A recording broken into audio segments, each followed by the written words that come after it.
জুলাই গণঅভ্যুত্থানে রাজধানীর যাত্রাবাড়ী থানার আসাদুল হক বাবু হত্যা মামলায় কন্টেন্ট ক্রিয়েটর তৌহিদ আফ্রিদির ৫ দিনের পুলিশ রিমান্ড মঞ্জুর করেছেন আদালত। শুনানি শেষে ঢাকা মেট্রোপলিটন ম্যাজিস্ট্রেট সারা ফারজানা হকের আদালত এই আদেশ দেন। এর আগে তৌহিদ আফ্রিদিকে আদালতে হাজির করে ৭ দিনের রিমান্ড আবেদন করেন মামলাটির তদন্ত কর্মকর্তা। রাষ্ট্রপক্ষের আইনজীবীরা বলেন, তৎকালীন ডিবি প্রধান হারুনের সাথে তার যোগসাজশ ছিল। হত্যাকাণ্ডে তিনি অর্থেরও যোগান দিয়েছেন। আর আসামি পক্ষের আইনজীবী জানান, তৌহিদ আফ্রিদি অসুস্থ, এ মামলার সাথে তার কোনো সম্পৃক্ততা ছিল না। আফ্রিদি ন্যায় বিচার থেকে বঞ্চিত হয়েছেন। বৈষম্য বিরোধী ছাত্র আন্দোলনে যাত্রাবাড়ী থানায় সম্প্রতি একটি হত্যা মামলা দায়ের করা হয়। এই মামলায় মোট ২৫ জনের নাম উল্লেখ এবং অজ্ঞাত আরও ১৫০ জনকে আসামি করা হয়। তাদের মধ্যে ১১ নম্বর আসামি তৌহিদ আফ্রিদি।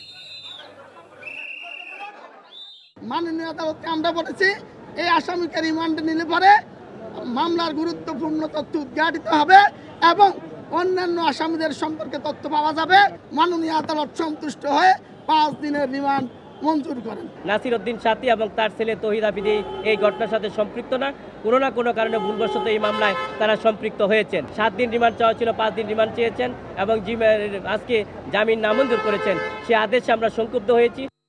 বান্ডেল থাকলে প্রতি সেনমানিতে টাকা বাঁচবে। বিকাশ সেনমানি বান্ডেল কিনে জিতুন প্রতি লেনদেনে।